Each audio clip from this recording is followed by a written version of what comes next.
right, we might as well watch this from the beginning. Let's see where we're at from the start. So it looks like you're initiating the guard pass, hand fighting a little bit, and he jumps right into that 50-50 sweep from looks like reverse De La Riva. So right here,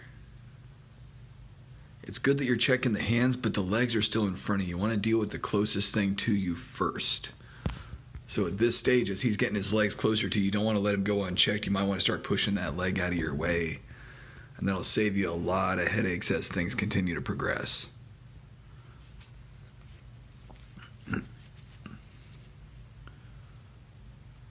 That was a pretty nice sweep. So moving over.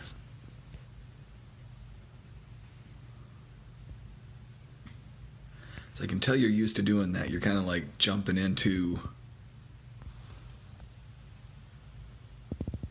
almost like a triangle, but you can't quite get that left leg in place.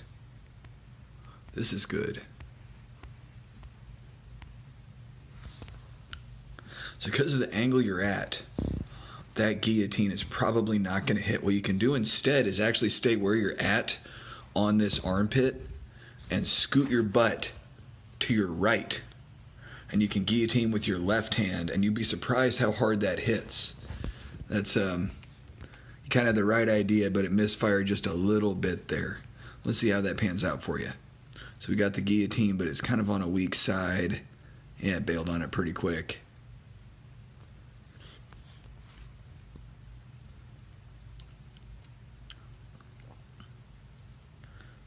Yeah, that was a very good pass on his part. Good job getting out of that, though. Looks like you kind of levered him back, pushing on the shoulder out of that guillotine threat. We're picking angles a little bit more carefully now.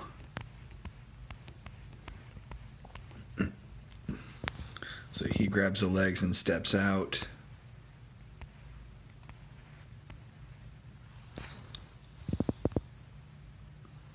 So right there, going for the underhook is both correct, except that he's pushing on your head there.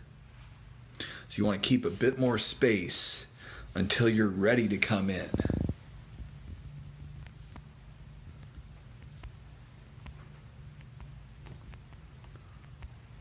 He's got good pressure on you. It looks like he's threatening the guillotine immediately. He's got a very familiar old school style that I haven't seen in years.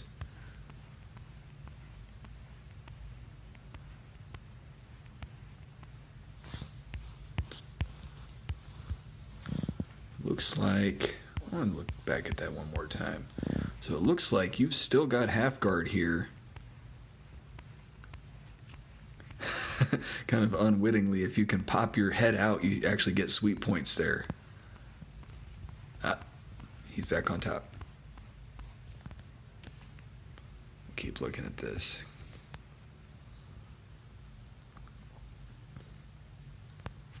That's right, we looked at this stage. He's kind of like discovered that he needs to stabilize you and just kind of weight heavily on you, but that allowed you to get a nice underhook here, and he's really got to fight that. That's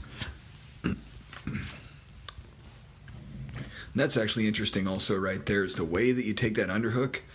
This becomes a muscle battle that's very difficult to manage if you take it high. If you take your hand and put it more down on his kidney, and have a partner try that sometime, just keep your hand down here at this angle. If he cranks on that whizzer, then it's a lot harder for him to use any leverage on you, and you'll have a better time fighting out of that problem. It's like he managed to find a way to buckle that frame, which is correct. He's a well-seasoned guy. He knows what he's up to.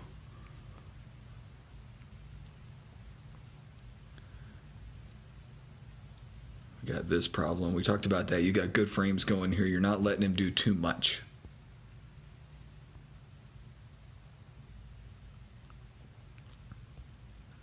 So he's getting good position on you, and I can see that you're digging deep. That's yeah, we talked about it. Everybody hates it, but it does work. And it did get you your space back. You're able to reestablish yourself. It looked like you were setting up a really nice, we call it De La Riva X. I don't know like what the proper term is for that. I personally like to switch my feet. And either, you see how you're on the front of his knee there. If you take your right leg to the back of that knee, you can either take that left leg either down to his ankle and pull that out from under him, or you can switch it and go up to his hip. And you can use that to kind of pull him in on angle. But that happens really quickly because, yeah, it's fleeting. He stepped out very well. He's good with his feet. Very nice footwork. Forced you right into half guard. He kind of bounced into you there. And he's going to be an interesting guy to get to know. His hips are really, really high here. At this exact moment, you can pick up his hips and toss him off. It's a fleeting moment, but a lot of times people that lead in like that leave that opening.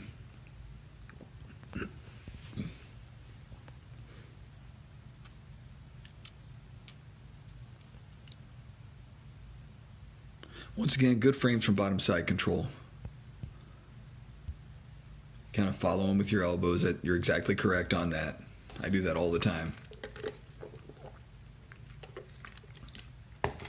Got to kind of be patient and still be active at the same time. Looks like you're ready to go. You got your feet on the mat. The buggy choke, yes. If you don't try it, you'll never know. Yep, and he was able to capitalize, get to mount. This is a tough spot. Get a guy like that on you, and it's, yeah, you're pretty late, and it'll be hard to ever get that space back.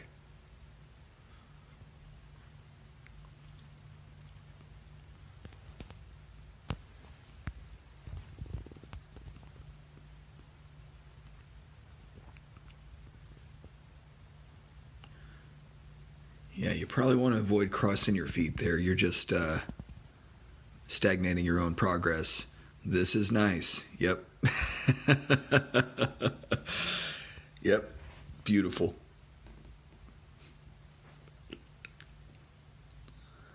So right here, you're kind of leading in a little bit with your head. And you want to avoid doing that because you're just a bit off base. And that was how he was able to get that clean arm drag, because it's hard to stop. And this is where the problems began for you. You're actually on the right track looking for that cut pass. But instead of, see at this exact point, you're about to take that second step in. This is where you want to start pushing back his far shoulder instead of letting him arm drag. And it's really hard once you're in progress in that to stop it. And he knew exactly how to capitalize on that. He's coming up into a solid wrestling position. You started to put the whizzer in correctly, and he sat out beautifully. Very good wrestling. You can tell he's worked with some high-level wrestlers. We actually talked about that. He trained at American Top Team back in the day when it was in Columbia with like Ben Askren and Tyrone Woodley. So he knows a lot of some like really good wrestlers, and that's how he's able to move like that. This right here, he was continuing on as he should off of this attempt, going right into the double leg, and you're responding well up until this exact point. Now, this right here, it seems weird, but what you want to do ideally is drive your left hip into this shoulder and try to re-pummel for an underhook. And you don't want to drive with both hips when you're trying to sprawl when he's got a superior position, but sometimes you can stall him out. In a very, very, very desperate situation, you can take this arm that you have right here and stick it between his legs and kind of lever him that way. You'll see like BJ Penn and guys like that do things like that. And this is kind of an unfortunate sequence of events here. It looks like you jumped into, yeah, that left foot didn't even hit the ground. As soon as it left, like right here, I thought that I was going to see you post and turn your hip in, and he might have thought the same thing, thinking he was going to drive through and make a double leg happen. Instead, you jumped into guard, and he lands on you, and that is the time of impact. And my goodness, that had to hurt. Although it does look, I mean, like as terrible as it is, It looks like his head was up, so he did not spike his shoulder into you.